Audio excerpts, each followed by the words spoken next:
High বন্ধুরা, আমি আজকে কাঁচকলা দিয়ে একটা ডিমের মামলেটের ঝোল দেখাবো। দেখো, ভিতরে কাঁচকলা আছে মামলেট। এখানে পেঁয়াজ, আদা, রসুন বসিয়ে দিয়েছি, নুন চিনি দিয়ে দিয়েছি, হলুদ হলুদ লঙ্কা ধরে দিয়ে দিয়েছি। এবার আমি জল দিয়ে দিলাম,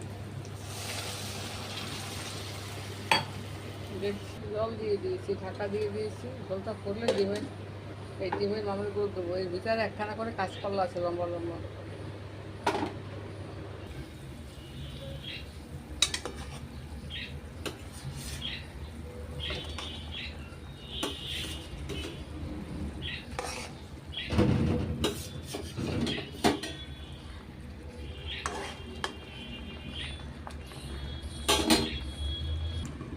হচ্ছে